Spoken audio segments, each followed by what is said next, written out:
and welcome back to the Brain Soul Success Show. I'm really excited to be with my guest, Michael Stone.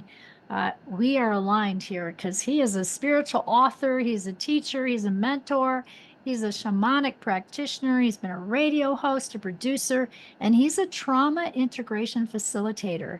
He co-creates safe individual and group environments to support people in transcending the myth of separation and experiencing profound interconnection with others and all of life.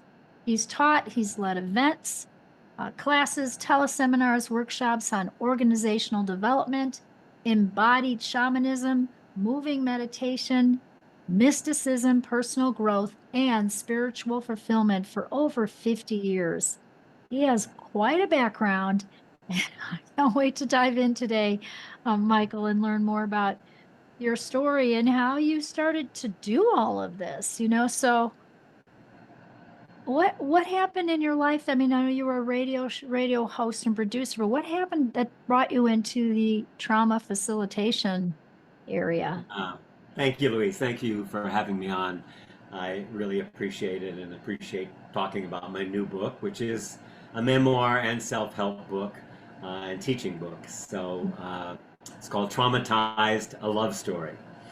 And yeah, I'll just give you a brief, we can talk more about my story. I'm kind of a trauma poster child. Both my parents were at Pearl Harbor in the military. My father was a fighter pilot, and my mother was she worked for the person who was the command of the Pacific Fleet. So she was an assistant, which in 1940s, to have a Stanford graduate military person was pretty rare. But they were in the middle of it all, and both were affected very deeply by the war. And I was born just before the dropping of the two atomic bombs. Wow. So my mother was in utero through that time, a very stressful time. When they got out of the military, the Army Air Corps, my mother didn't do well. She was seeing a therapist. Then I'll leave out a lot of details, but basically for the first 2.5 years of my life, she tried to kill me, putting a pillow over my face, or they had to take a knife away from her a couple times. So a pretty scary childhood. And then I found her hanging at 2.5. So Oh, that was my first trauma. That was my start in the trauma world, but that was only the beginning of the wow. trauma. My father was completely introverted, sent me off to different places to live. So I lived with different people, particularly he remarried his first wife. Really, really smart to give the bastard son to the woman who got left for the woman. You know what I'm saying? It's kind of like, okay, this Yes. is really smart. But Oh that no. was his idea of having a babysitter because she had a son before. So now there were two boys, and my brother was 3 years older than I. So I went to live with him in Hawaii. She was a raging alcoholic, abuse.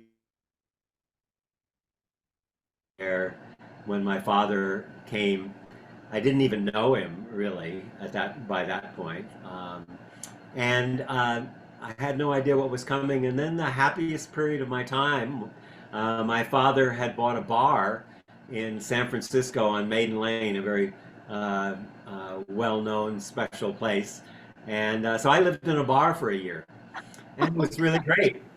You know, all the women that were trying to get to my father, the fighter pilot, yeah, I guess I was better than having a dog, attracting people. But it was really, really fun living in a bar and having all these people around and taking care of me. I slept in the dining room at night, and so then my father remarried. Well, no, he sold the bar, and we re-entered the Air Force, and then went to New York, and then there were lots of, again, he was gone most of the time, so there were babysitters and other people, so I was shipped around a lot. Mm. Pretty insecure. And then out of the blue, he says he's getting married. And I hadn't even heard of this woman. And you have to get this. Dickens would have paid for this woman's name. So my stepmother, who was around till the end, past my father, and did a lot of damage later on. Her maiden name was Severe, Oh gosh. Jean Severe, Oh my goodness. Wow. and she is a piece of work. And then my father dropped me off on her doorsteps, her parents' house, and went to Japan for 2 years in the army, in the Air Force. So Oh. then once again gone, and that was pretty much my relationship with my father. Mostly was absence. So many things happened in there. One of them that was another trauma was for my 7th birthday, I got a dog, a Cocker Spaniel, who's on the cover of my book. Uh, Okay. and I quit, just being a troublemaker, and just loved this dog for about 7 months. And he would climb over the barbecue and try to follow me to school. I just started school. Oh, yeah, in school I was tied in my chair. That's a whole nother story, and abusive there. But I loved this dog, and it was everything. And I really quieted down the hyperactivity, the post-traumatic stress that I was already, Mhm. deeply into. They didn't call it that then, but. Um, and then my dog climbed over the barbecue, and my parents hung him up, and I came home from school and found him hanging on the fence. So Oh that my was the gosh. second hanging, and it was brutal. It was even worse. The first one I didn't know enough at 2.5. I just wondered why she was hanging in the air. I didn't, and everything about my mother. She was never mentioned again. It was just shame. In the 40s, you didn't talk about mental illness. You just That's shut people true. away. Right. So I found her in my 20s in an unmarked grave.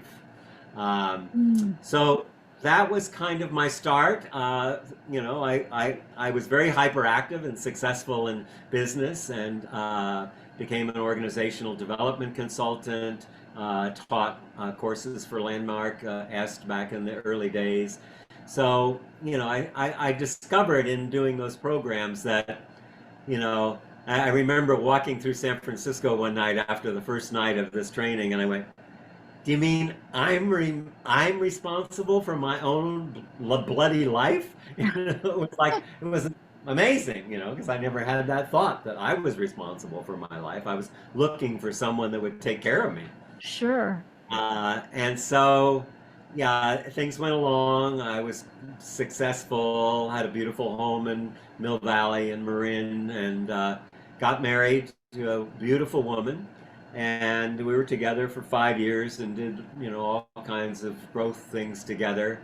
And then she was brutally raped and murdered in 1981.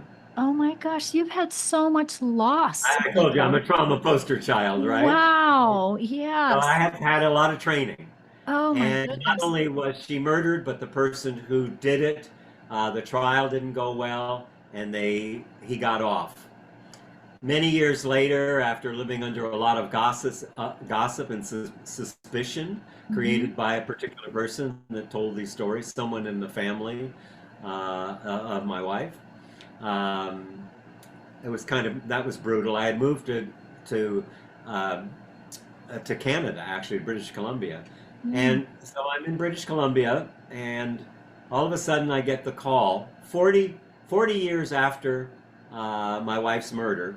And the person says, "This is Officer Wilson, and I want you to know we're reopening the case on your wife's murder." Wow. 40, 40 40 years years, later? 40 years later. Did he tell you why? Did they say why? Yes, they got a grant for DNA evidence for cold cases. Oh, okay. So I came back to California, and we spent a year and a half getting ready for the trial, and they put him away, life without parole. By this time he was 65, So he was 25 when he committed the murder. And so it was brutal going through it all again, the whole trial, Oh, but it was honorable closure. But all of this has kept me continuing to learn and grow. My work in organizations was also a lot of personal growth work. I am on still the faculty of the Shift Network, um, and I started the Shamanic Wisdom Summit. For 8 years. I hosted that. 17 years I had a radio show which was called Conversations. Later on, it was called We Earth Radio, but it was environmental, social justice, and spiritual authors.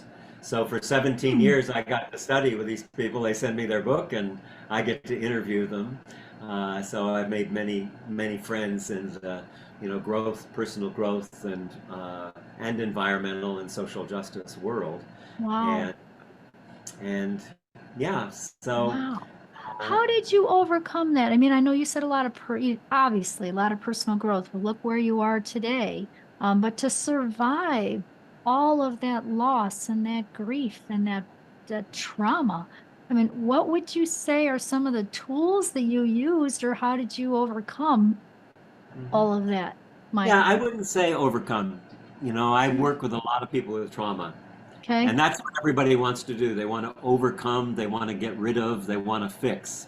Yep. But the truth is that I have a particular lens on trauma, and that is that it's not a brokenness, it's not a pathology, it's not a Mm-hmm. disease, that Mm-hmm. it's actually an immense intelligence of the nervous system that's been evolving for hundreds of thousands of years.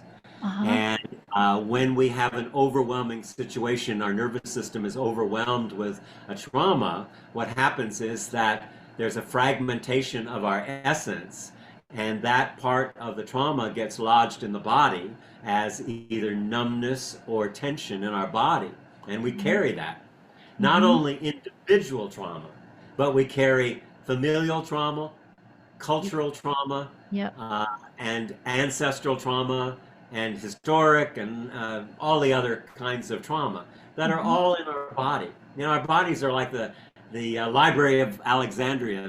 They have all the information that ever happened in our life and all the way through. Mm-hmm. So, but the problem is when you have a trauma. Let's say this is a stuck energy in your body. Mm-hmm. What people always want to do is, how do I get past this? How do I get over this? How do Mm-hmm. I get over to this place that's a better place? Mm-hmm. And I say, no, no, no, no. You need to be with this, because the Be with only it. way you can integrate the trauma is to Mm-hmm. actually experience it somatically in your body, in your nervous system, in your Mm-hmm. emotion. Mm-hmm. And so, this has been evolving. Uh, a big part of I was in the corporate world, but I was also studying shamanism and teaching that too. And I was fascinated with soul retrieval. Me too. How does somebody lose their soul, their essence? Mm-hmm. Mm-hmm. So I did many, many, many thousands of soul retrievals, things like that with people, and it was great, and they got value out of it. But then they'd come back a few weeks later, and they'd have the same issue. Mm-hmm. But this isn't it. This is not it. And so one of my guests about 10 years ago on my radio show was Thomas Hubel, who has become kind of a leading voice in the trauma movement, and definitely on the leading edge, holds the Trauma Summit every year. And Mm-hmm. so I had him on my show, and he said, this one thing, he said, we're swimming in a sea of trauma. And I thought, oh my God, one of those head slappers. Oh my Yeah. God, that Yeah. is the linchpin to everything, to climate change, to enslavement, to racism, to colonialism, to every problem we've got, war, political unrest, Mm-hmm. it's all because what happens when you're traumatized, the first effect of trauma is a sense of separate self. Of You're over course. there, I'm over here. There's a separate self. Right. And so at the heart of every issue that we've got is the first symptom, which is I'm over here and you're over there, which, in my work and my teaching, I say, yeah, that's one way to know each other. But a more real way to know each other is that Louise is over there, yes, and I'm over here in California. But Hmm. also, Louise is in my nervous system. The only way I can know Louise is in my Hmm. nervous system. The only way you can really know me is in your nervous system. So Yeah. my capacity to know you is uh, equal to the circumference of my ability to feel myself, to feel my emotions, to feel the felt sense in my body, to be Hmm. aware of the thoughts and the triggers that I have. Yes. So that's what allows us to reconnect. So that's why I do the trauma integration work. Um, Hmm. the second biggest symptom of trauma is scarcity, a sense of Hmm. not enough, not just money, not enough good people, not enough money, not enough friends, not enough time. That's a big one right now, not enough time. Not You enough know, time. it's Hmm. almost, people stress themselves out, saying, oh, I'm so stressed. You know, I've got all this to do. And another person say, oh, you should hear what I've got. You know, it's like a competition. I've got more stress than you've got. And Yes, then it's we use true. these words. Louise, we use these words like, well, what does it mean? Stress. I'm so stressed. We go, oh yeah, I'm stressed. What does that mean? We have these words like love and stress and we don't actually look underneath. And so when you look at stress, and 60 to 90% of all illness is stress related. It's stress We related. don't really Yes. know what stress. Right. So when I really started to deconstruct this, what people meant when they said stress, I saw, oh, I see. What you're saying is that your current capacity to meet the challenges before you are insufficient. So it's an issue of capacity. So now Hmm. how do we create more capacity? And that's what the work is, the shadow work, what Jung called the shadow work. Yes. That part that we don't want anyone to see, and we certainly don't even like to look at it ourselves, but we don't want anybody else to see that part. But that's the part where the healing Of is tapping course. into that, because that shadow is all that suppressed material, not just mine, but my parents, my ancestors, the culture, the community that I'm in. So we're Yes. carrying all of that. So I've Yes. talked a long time. I'm going to We're let you so, talk on that. we're so in agreement. I mean, like I do brain soul success. And so I am clearing traumas and I go back and I intuitively figure out what happened at age 6, what happened at age 13, what happened with great great grandfather, what happened, you know, with, your ancestors, your DNA, why you've got shoulder pain, whatever that is, and figure out those emotions that are trapped there and what that is. And then we clear it, but we cleared at the brain soul level. And so you and I are very much aligned because your explanation of you're separate from yourself when you're in trauma, I like to get people back to 100% their soul truth. And to get back to the soul truth is what you could call shadow work, right? You're doing it a little different doorway than I am, but it's very similar because I'm clearing all that old energy and then allowing someone to come back in alignment to be 100% their soul truth. So there isn't that separation anymore. And when they're that, they can create anything they want in their lives. That's That's my beautiful. belief, you know, Yeah. you That's know. good. So it's a different doorway in, but it's very, very similar. Because I can tell with all the trauma that you've had in your life, you've done some amazing work on yourself. Yeah. You've And done that's some always amazing where the work. work is Mhm. doing your own work. We want Yeah. to fix the world out there, but a lot of that wanting to fix the world is not wanting to deal with our own stuff. Well, of course. Of course. And we all have stuff. It's going to keep coming. We're always changing and growing, and we're going to get other people's stuff in our nervous system. Like you said, you get other people's stuff in your nervous system. That's because we're emotional beings and we're compassionate beings, right? And so when we feel someone else's emotions, I'm such an empath, it's crazy. Like when we feel other people's emotions, if we take them on as our own, much like if I went to the store and somebody's checking me out at the cash register and they're having a crabby day and an angry day, and I walked in and I'm perfectly fine and I leave all crabby, it's like I took on their emotion of crabby or angry. but Yeah. it's not mine. So we just have to have tools to release it. And it sounds like you're doing a I lot of have that a work. different perspective on that of taking it on. Um, Actually, I learned that in doing shamanic work for a long time. I don't really believe we take on other people's energy. I think it triggers that energy in us and reveals those incomplete parts of ourselves. Got it.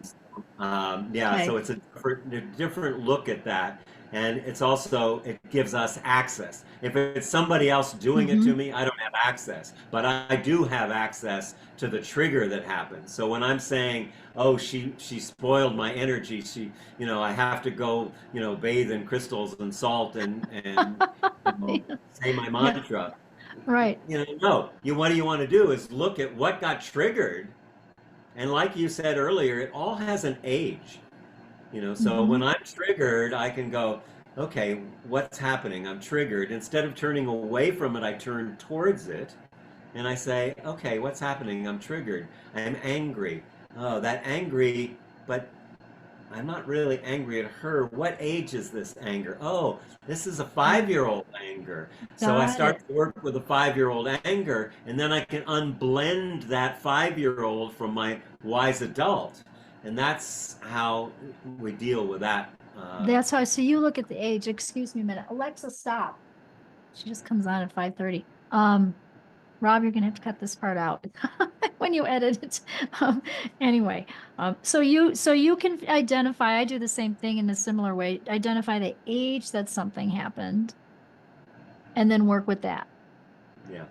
Okay. And then when you work with something like that, are you allowing yourself or the person you're working with to feel that emotion before? Like to actually be Oh, with I'm it and feeling feel it. everything that's happening with the other person. I'm very tuned in. In my workshops, I work with people feeling myself, feeling you, feeling me in the space between us. That's part of the training that I do with people. So Mhm. people can find out more at welloflight.com. But I'd love to plug my book I want because, to hear about your book. Yeah, I was going to ask yeah, you. So because tell this us was three and about a half years in the making. 3.5 years. Congratulations, you And got it's that my done. story, which I gave you kind of an overview of my story. But Yes. the most common response that people have to the book is, I thought I was reading a book about you. When I got done, I realized I was reading a book about me. And Oh, that is that's such a great beautiful. compliment that people have given me over and over again, some effect of that. That's So, beautiful. so the book is my medicine. And right now, if you go to Amazon and buy the book, it's up on Amazon. Traumatized a Love Story by Michael Stone. You will be able to get into my free book club. Every Tuesday, I have an hour that I teach and I work with people, and they can join up with that when they buy the book and join us. So we're only in the second session. It will go on for as long as it needs to go on, but it's every morning at Tuesday, 8 o'clock Pacific time. So it's kind of slip in and a little meditation and a little teaching, and then I actually do process work with people, Oh, which is that's pretty fun. awesome. What a great idea. That's beautiful. That's beautiful, Michael. Yeah, inviting us to be I'm more expensive as a therapist, but if you buy the book, you get, for you're the getting price of the book, you get me. we get you for the price of the book. That's wonderful. Because I'm Well, passionate. I'm really passionate about getting people trauma informed and mhm. understand that it's not a disease. It's not something broken. That, it's not indelible. You can heal it. And what I always say is integrated trauma is presence. So integrated trauma is when I felt it, I created enough inner space to feel it, Mhm. and it no longer has a hold on me. So integrated trauma is Mhm. presence. You could also say love, but it's presence. And unintegrated trauma, when it's not integrated, is Mhm. destiny. Oh, tell me more about that. Well, it's the repetition compulsion that comes with trauma. That you know, the same things keep coming up. If you're in a relationship, let's use a simple trauma in Mhm. your relationship, and you keep having the same argument over and over again, or Mhm. it goes into after time. You'll have an argument, and you go, I can't believe that he said that. Do you? I just, how could he say that to me? And the next morning, I'm still like, poof, I'm upset, you know. And the next week, I'm still, and 10 years later, you remember that time that you did that thing? That's Uh-huh. after time. We carry it. We carry a lot of after time. Mm-hmm. So again, to tune in, we learn how to presence those parts of us that are stuck and lodged in the body. Talk Uh-huh. therapy does not work. It's because it doesn't, you know, you can't do anything with it. Mm-hmm. But when you're working with the body, you can even work with ancestral trauma, because part of repetition compulsion is that they call it legacy, or intergenerational or legacy trauma, where things get passed down from one Yes. generation to the next generation to the next. And we often have allegiance, say, to our grandfather or great grandfather, and we carry that trauma. So we can just as easily clear the trauma that's from, our ancestors all the way back, but Mm-hmm. particularly 3 to 7 generations is very, very easy to work. Well, I wouldn't say easy. You have to be very attuned to your body and your Mm-hmm. emotions. But Mm-hmm. most of us are running around and we don't even really feel our emotions.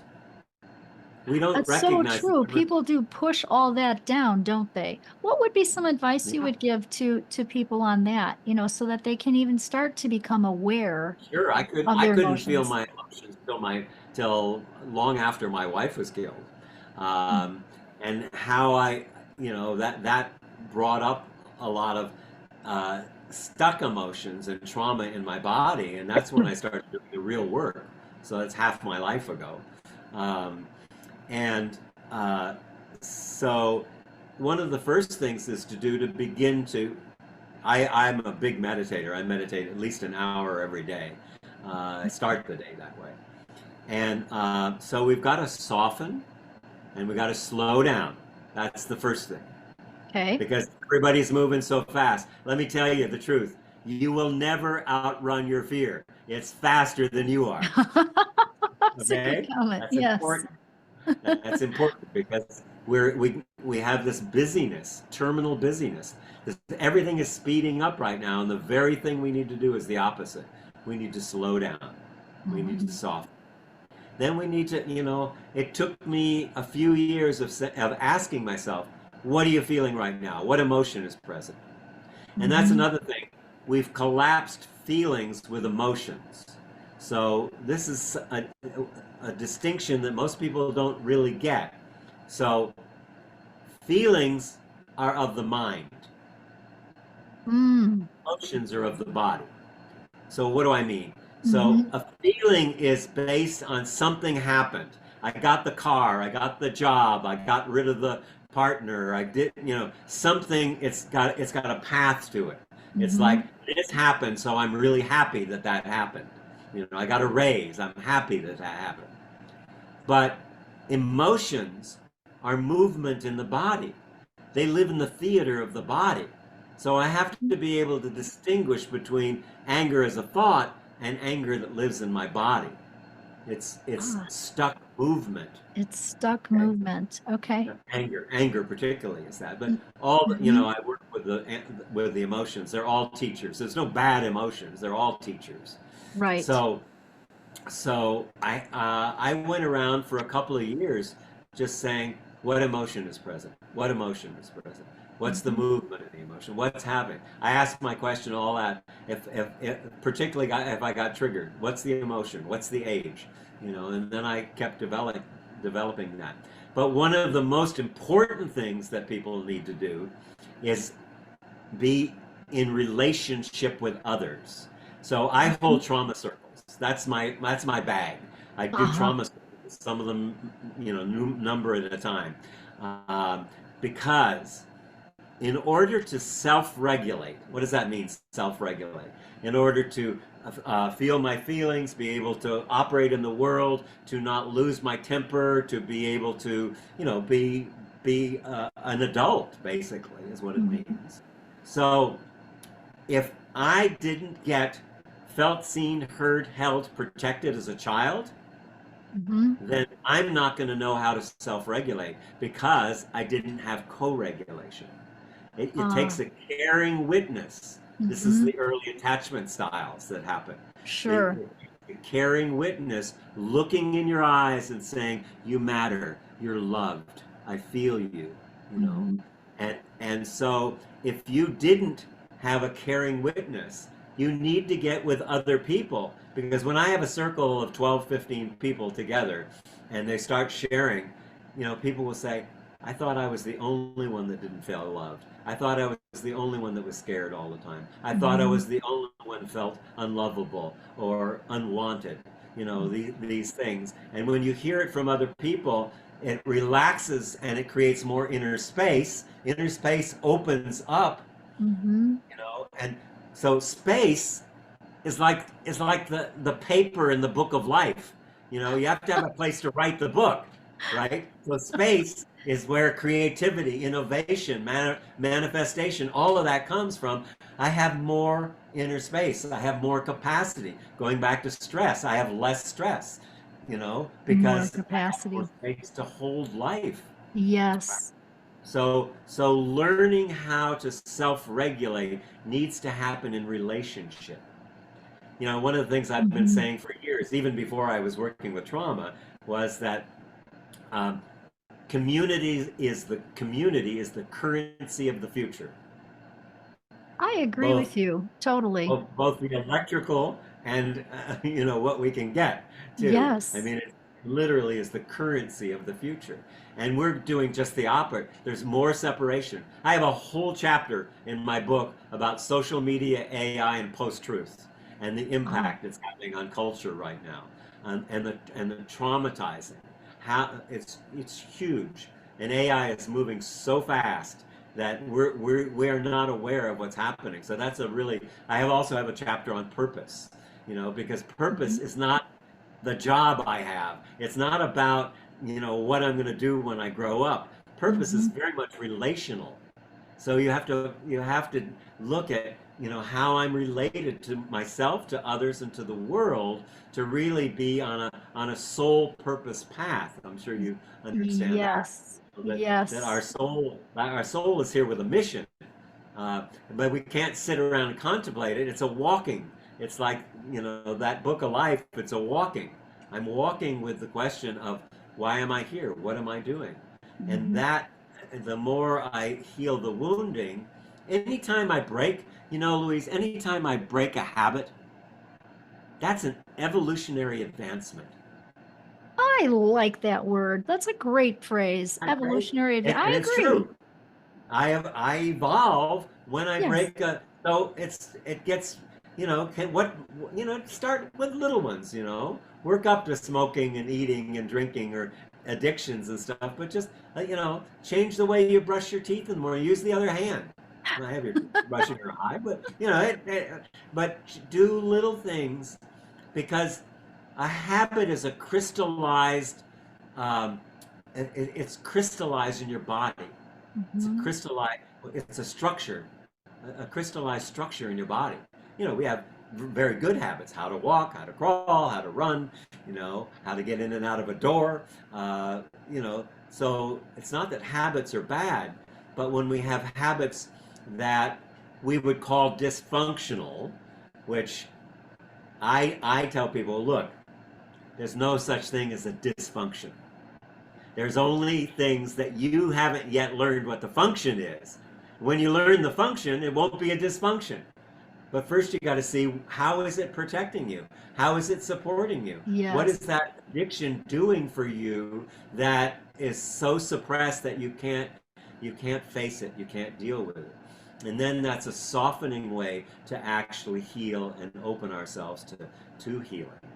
So, Yes. I like how you put that. Absolutely. When you mentioned space, I was thinking about the comment that a friend of mine years ago, she was one of my very first clients, like 30 years ago, came back from China.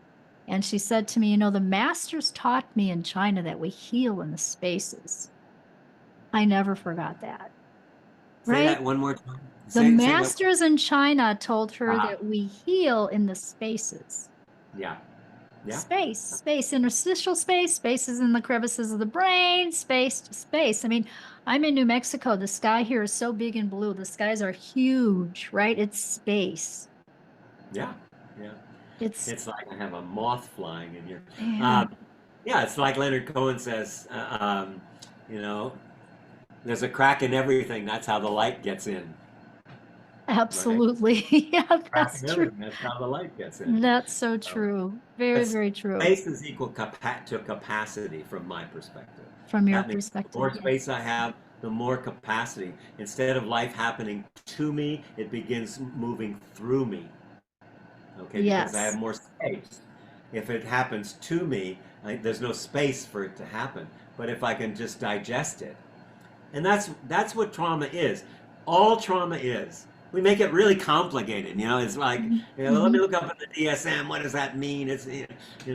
No, it's it's it's very simple. It's unintegrated past. That's all it is. That's all trauma is. Happens to be the same thing as karma. Unintegrated past. Uh-huh. You don't Makes have to have all these big psychoanalysis about it. I try to talk in lay terms. Like hmm over yourself.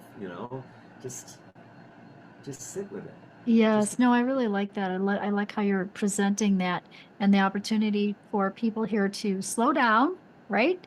Listen to their yeah, soften, bodies slow down, and listen. and Right. listen and absolutely listen. And I know you mentioned a few of the chapters in your book too, on different things. What is your favorite chapter in your book?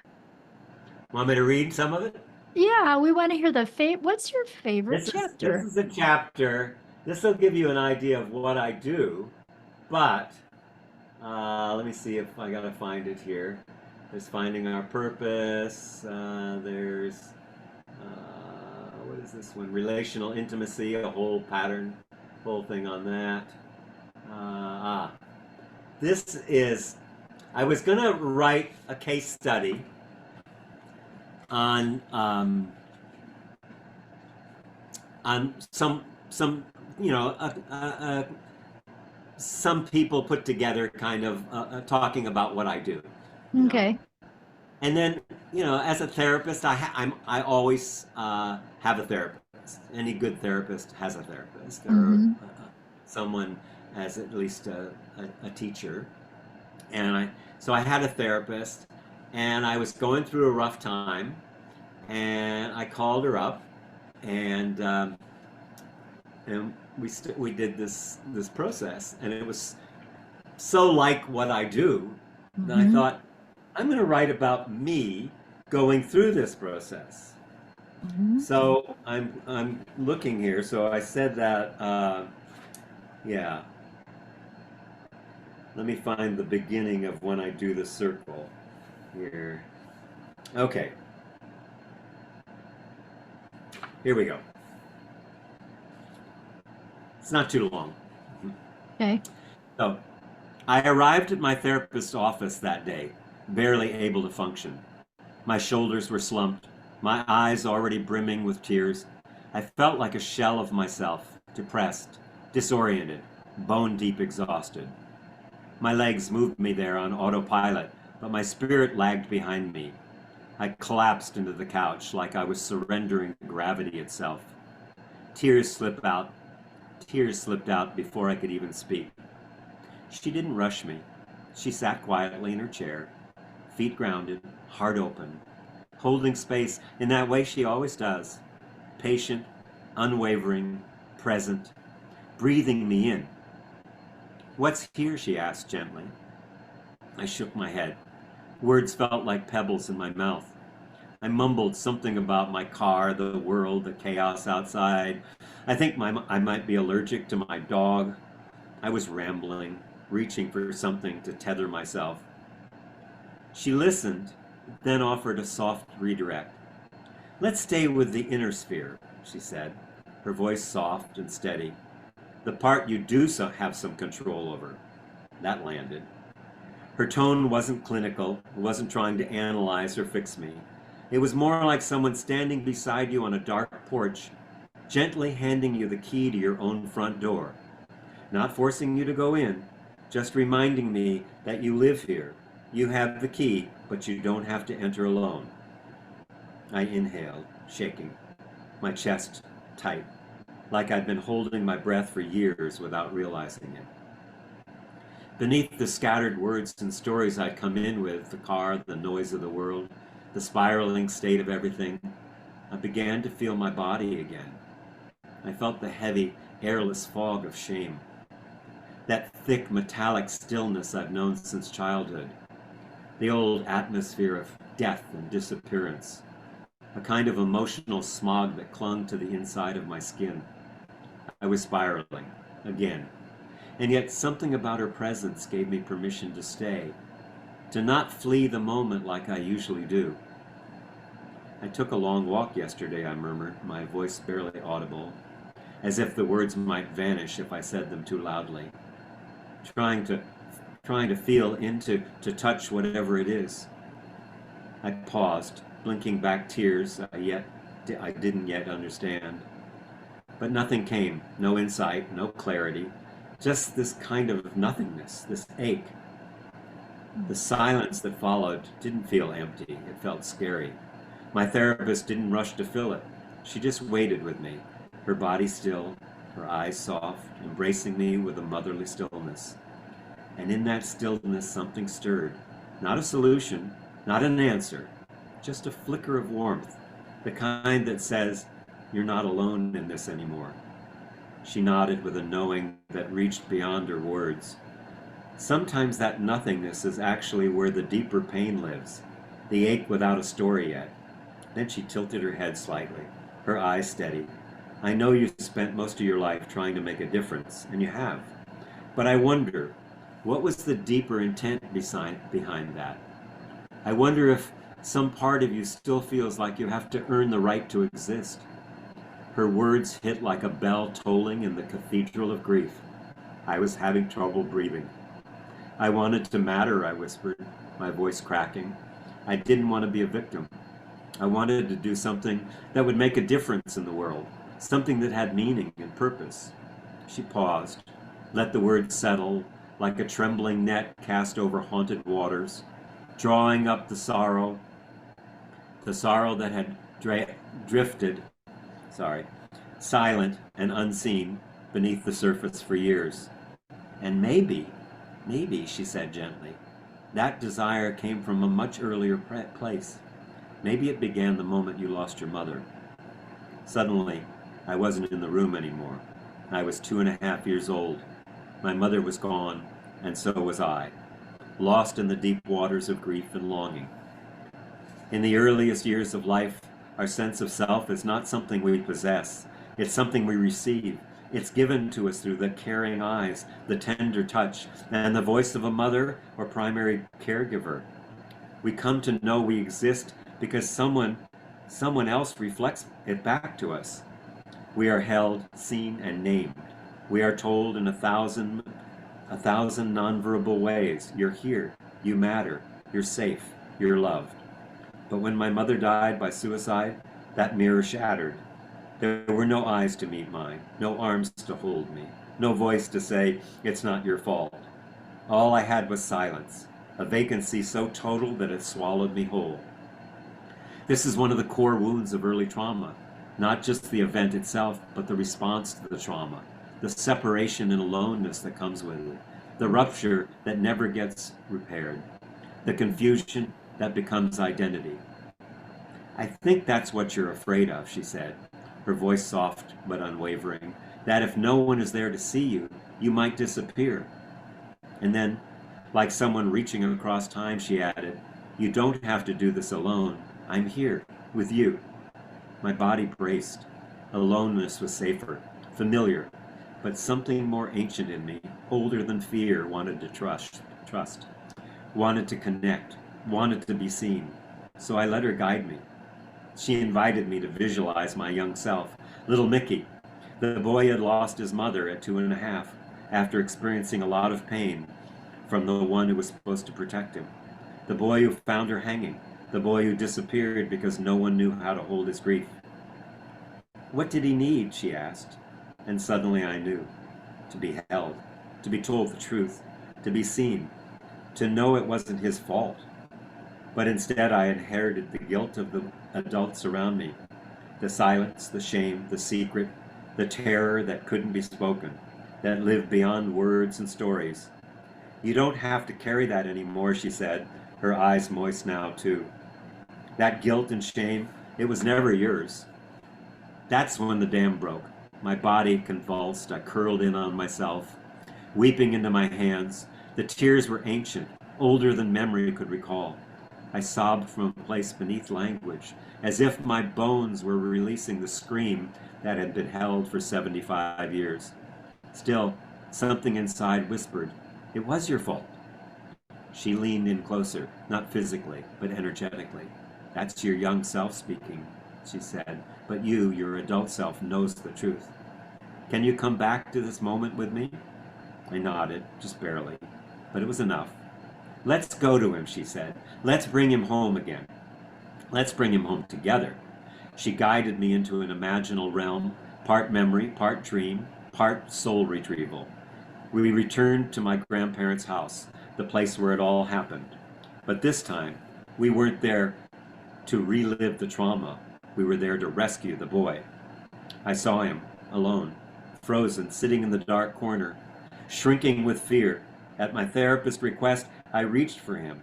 I picked him up, held him in my arms, whispered to him, "I've got you now," and held him against my heart. And then we left.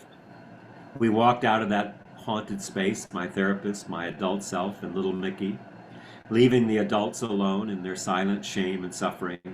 We went to the backyard, one of the few places I remember feeling free. I crawled through the hedges and lost myself in the purple pansies that I love so much. "Let's help him pick some flowers," she said. So we did. I watched him gather them in his tiny hands. It wasn't just an image, it was a medicine, a new memory planted like seeds in my nervous system. A memory that said, "You survived, you're loved, you can come home now. It wasn't your fault." That image of little Mickey holding the flowers became the cover of this book, because it's not just symbolic, it's real. He's real, and he lives in me still. And as the session continued, something softened inside. A quietness settled. Not numbness, but presence. We hadn't fixed anything, but we had repatterned something essential. I could almost feel new neural pathways being formed. We'd offered my inner child a new experience, one where he wasn't alone, one where he wasn't blamed, ignored, or shamed, one where he loved, one where he was loved and treasured. He doesn't need to make sense of it all. That's what your writing is trying to do. Make it all make sense. But little Mickey doesn't need sense making. He just needs to be held and loved. And I can do that now. 75 years of carrying a child who never felt safe. 75 years of rescuing others, over-functioning, trying to matter, to make a difference, but never feeling enough or worthy of belonging. You've been letting him drive the car, but he's too young. You need to put him in the back seat to play, and you take the wheel. Your adult self needs to drive and keep him safe. For now, I can simply hold him close to my heart.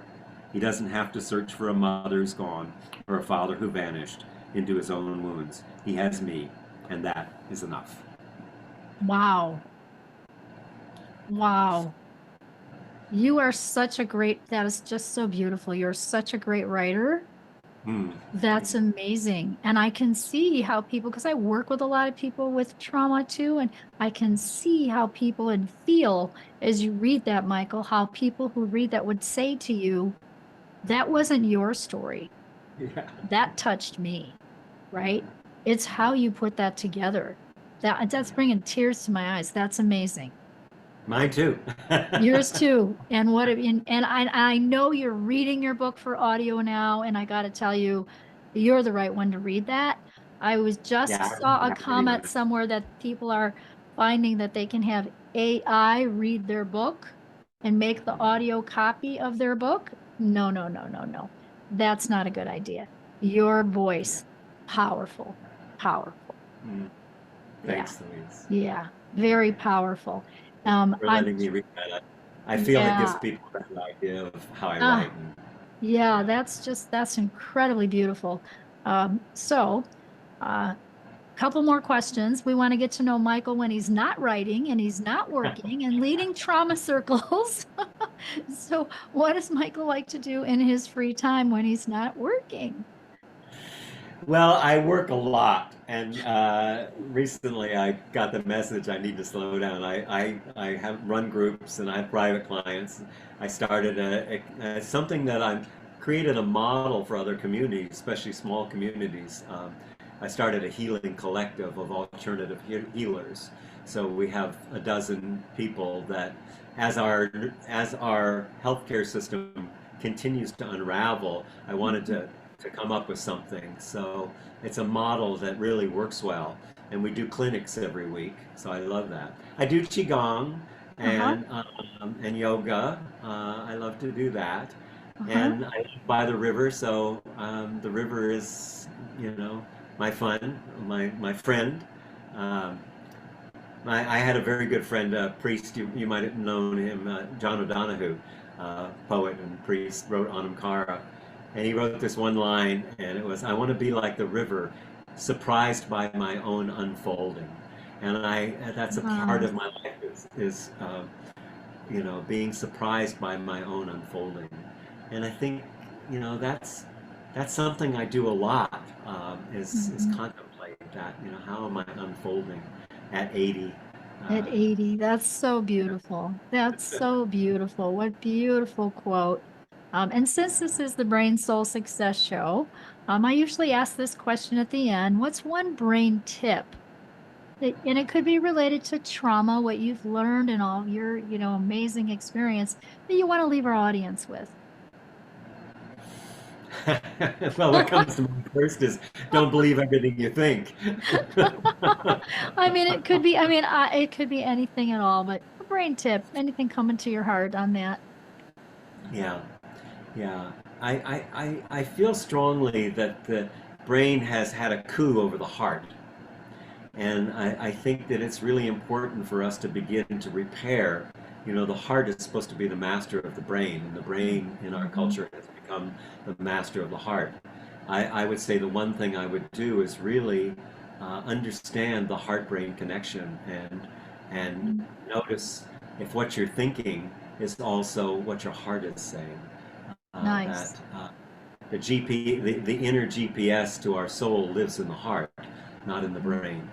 And the Yes. brain is a great thing, a great mechanism, but it shouldn't be running the heart. Right. Absolutely. Yeah. Absolutely. That's beautiful. Oh my gosh. Thank you so much for being with us. Hold your book up again. We want everyone to get your Yeah. book.